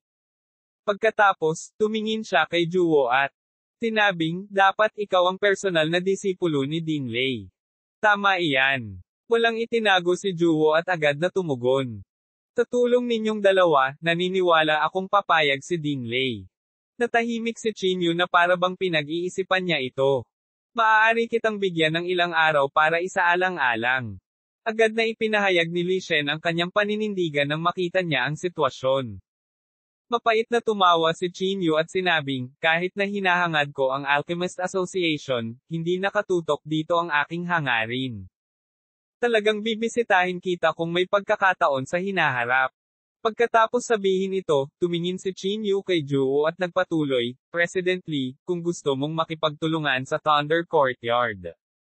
Hindi mo na kailangang dumaan sa akin. Sapat na ang tulong ni Juwo. Napakaraming bagay na dapat gawin ni Chinyu sa ngayon. Paano siya magkakaroon ng mood na pinuhin ang gamot? Bukod dito, ang araw ng landas ng langit ay malapit nang dumating. Sa oras na iyon, malamang na gumagala si Chinyu sa mundo. Kasama si Yan Ruozo. Hindi ka ba talaga sumali? Sabi ni Li Shen sa malalim na boses. Mariing tumango si Chinyu at sinabing, I'm really sorry. Nabigo akong matupad ang iyong mabait na intensyon. Sige, hindi na kita pipilitin. Ikinaway ni Li Shen ang kanyang kamay. Bahagyang yumuko si Chinyu para ipahayag ang kanyang paghingi ng tawad. Sa sandaling ito, biglang may naisip si Chinyu. Oo, Presidente Lee, may gusto akong troublemaker ka, nagmamadaling sabi ni Chinyu. Bahagyang tumango si Li Shen, na nagpapahiwatig na magpatuloy si Chinyu. Sa pag-iisip kay Yao Meng, sumimangot si Chinyu at sinabi. Mayroon akong isang kaibigan na nahawahan ng isang nakamamatay na lason. Hindi na siya nakakapagtanim. Ngayon, sa mundong ito, ang Alchemist Association lamang ang makakapagligtas sa kanya. Kaya naman, ako. Hindi. Umiling si Li Shen. Ayon sa mga alituntunin ng Alchemist Association, talagang hindi kami gagawa ng hakbang. Kahit na ang siyam na dakilang aristokratikong pamilya ay kailangang umasa sa aming kalooban. Napabuntong hininga si Chinyu at walang magawang tumango. Sa sandaling ito, mabilis na iniba ni Li Shen ang paksa at nagpatuloy, ngunit, kung sasali ka sa Alchemist Association, ang Alchemist Association ay magkakaroon ng valid na dahilan para tulungan ang iyong kaibigan. 2,100 ang quick-witted na si Juwo. Chinyu ay bumantong hininga, ikinaway ang kanyang kamay, at sinabing, kalimutan mo na ito. Sa kasalukuyang sitwasyon, hinahayaan lang niyang maghintay si Yao Meng. Maghintay. Nang nalungkot si Chinyu, biglang sumigaw si Juwo sa gilid. Tumakbo siya kay Li Shen, hinampas ang mesa, at sinabing, gusto mong makiusap ako kay Old Man Lei, tama ba? Nagulat si Li Shen. Sa pagharap sa medyo masungit na si Juwo, wala siyang ibang pagpipilian kundi ang tumango. Itinuro si Chinyu, sinabi ni Juwo, gusto mo ng tulong ko. Oo naman, ngunit kailangan mo munang sumang-ayon sa kahilingan ni Chinyu. Mapait na tumawa si Li Shen at sinabing, hindi ito isang bagay na ako lang ang makapagpapasya. Ang Alchemist Association ay may mga patakaran nito. Kaya ko lang.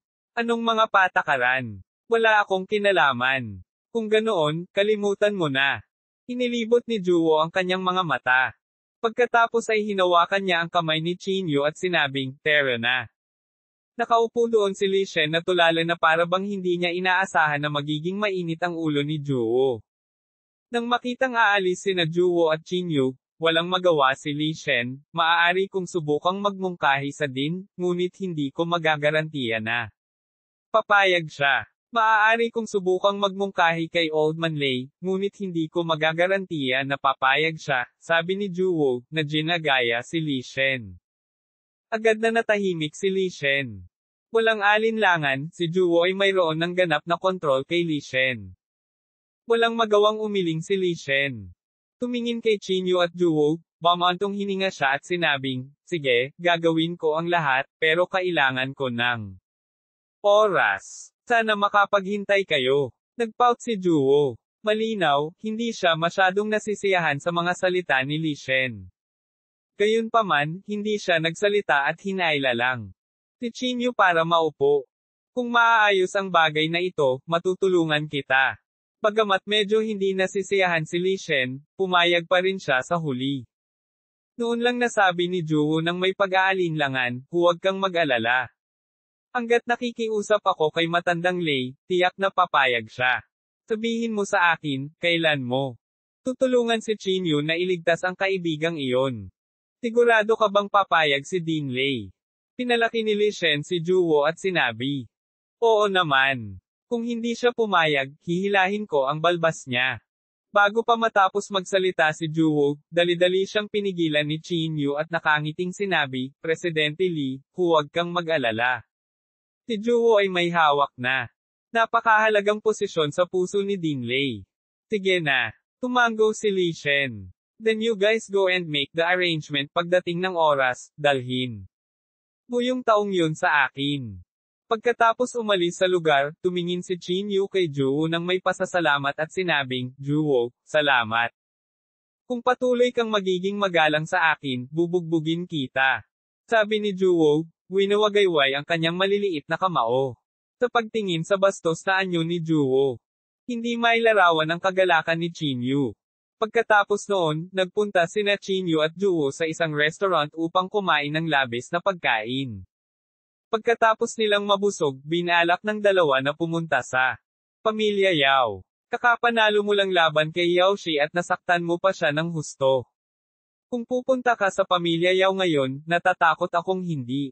Kapakakawalan ng Pamilyang Yao, sabi ni Juwo habang papunta sa teleportation formation. Ang pinakamasamang senaryo, bitawan mo ako, at maghintay ka rito. Hinawakan ni Juwo ang braso ni Chin Yu. Alam ko kung gaano nila kanais-nais na mapunit ako, ngunit sa palagay ko ay hindi nila gagawin iyon, minisyon ni Chin Yu at sinabi. Nasira ang reputasyon ng Pamilya Yao. Kung umaasa sila sa mga matatanda ng pamilya para kumilos, tiyak na masisira ang daw-isip ni Yao Shi. Sumimangot si Juwo at mahinang sinabi, pero narinig ko na hinahanap ka ng Pamilya Yao. Ito ay isang mapagmataas na pag-aangkin lamang. Kahit si Hukay ay mahahanap ako. Kung gusto talaga akong hanapin ng Pamilya Yao. Matagal na silang dumating, malamig na sabi ni Chin Yu. Tulad ng nahulaan ni Chin Yu, talagang hinahanap ng Pamilya Yao si Chin Yu.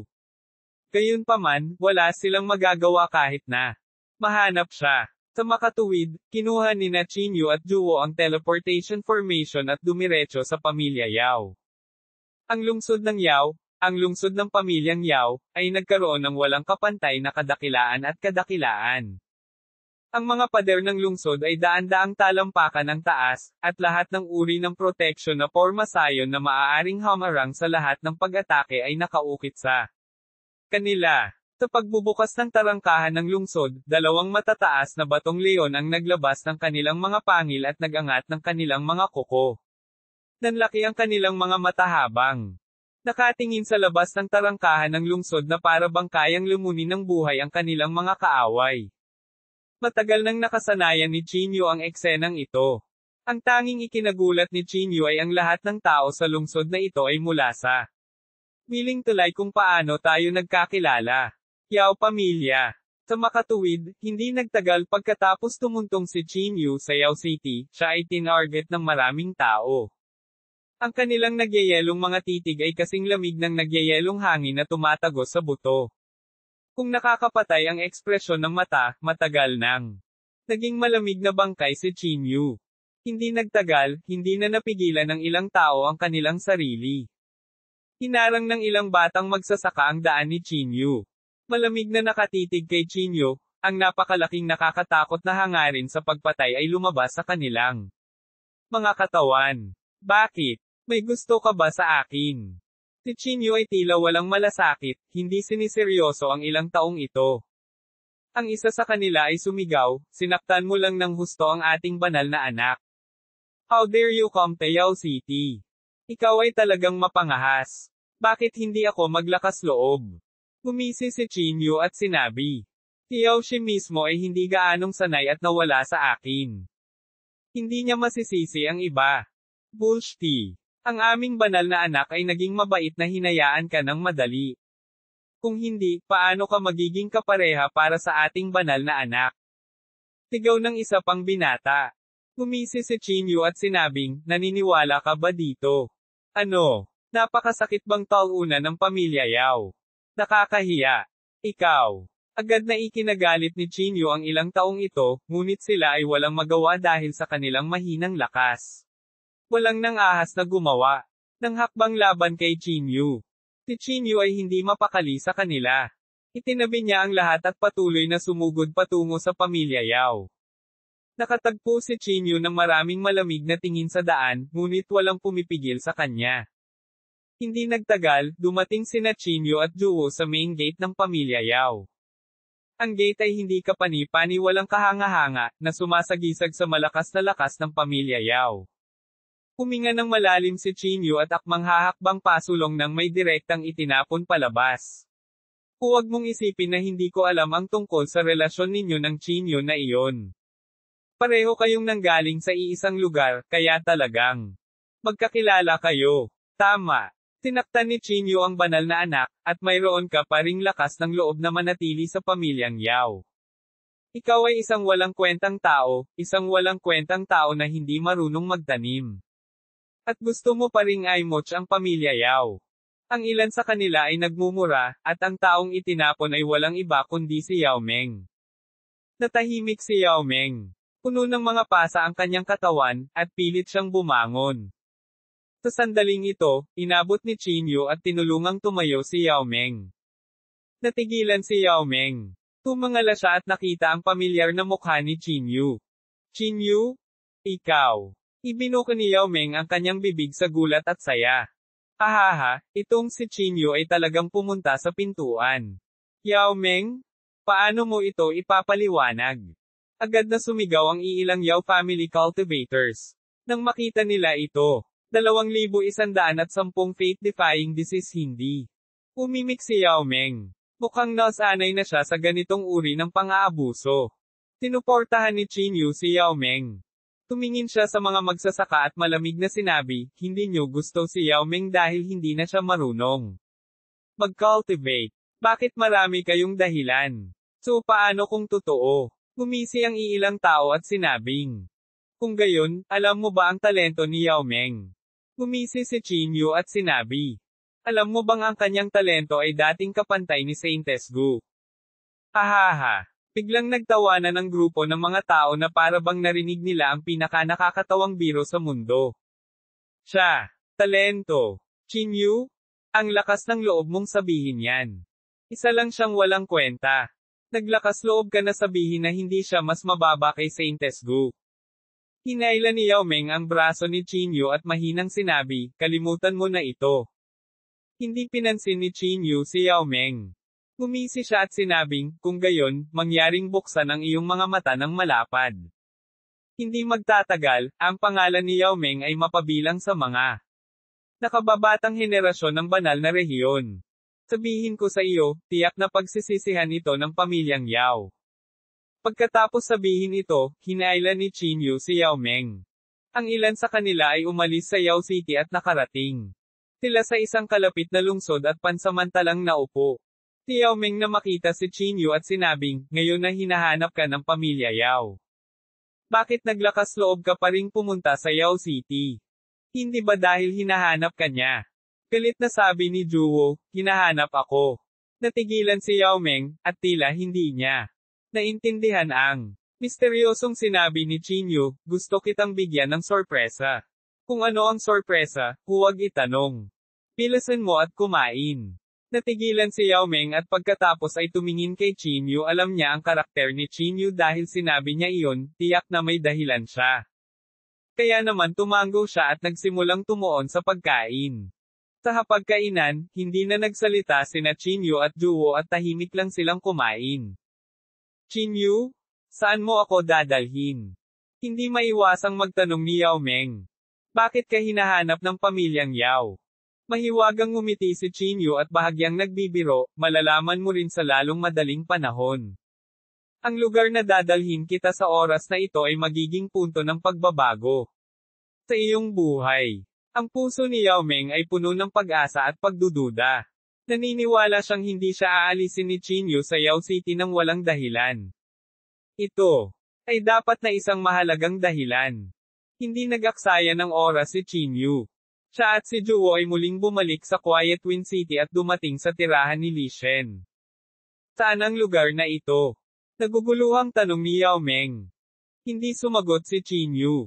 Dinala lang niya si Yao Meng sa residence. Sumunod ang tatlo at hindi nagtagal ay nakarating sila sa isang silid kung saan natagpuan nila si Li Shen. Senior. Pagkapasok, bahagyang yumuko si Chinyo kay Li Shen. Gaya ng dati, umupo si Li Shen doon dahan-daang humihigop ng kanyang tsaa. Tumangala siya kay Chinyo, at ang kanyang mga mata ay bumagsak kay Yao Meng. Siya ba ang kaibigang binanggit mo? Tanong ni Li Shen. Mabilis na tumango si Chinyo at hinayla si Yao Meng kay Li Shen. Ito ang Alchemist Association's Vice President, Li Shen, pakilala ni Qin Yu. Nang marinig ito, agad na natigilan si Yao Meng. Pagkatapos ay tumingin siya kay Qin Yu nang may pagtataka.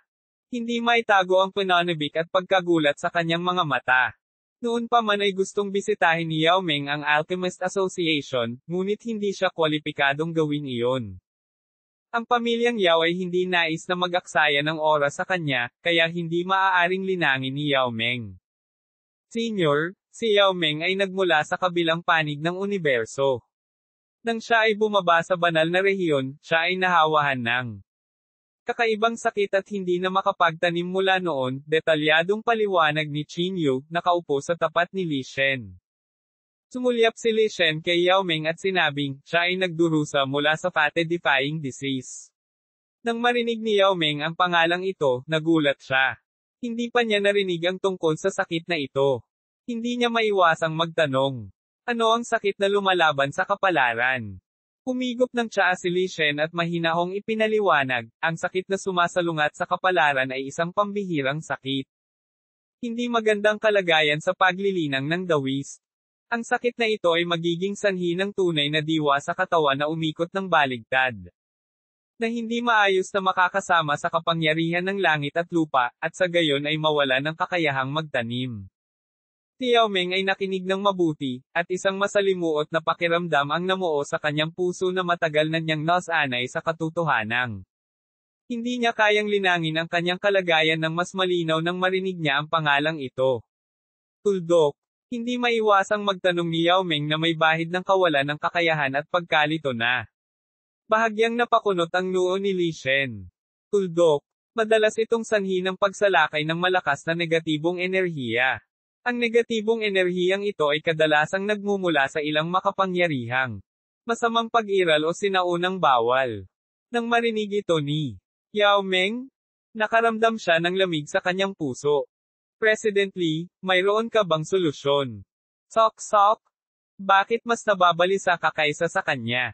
May bahid ng paninibugho sa tono ni Juwu si President Li ay humigop ng tsaa at walang pakialam na sinabi, sa Holy Region, walang sakit na hindi kayang gamutin ng Alchemist Association.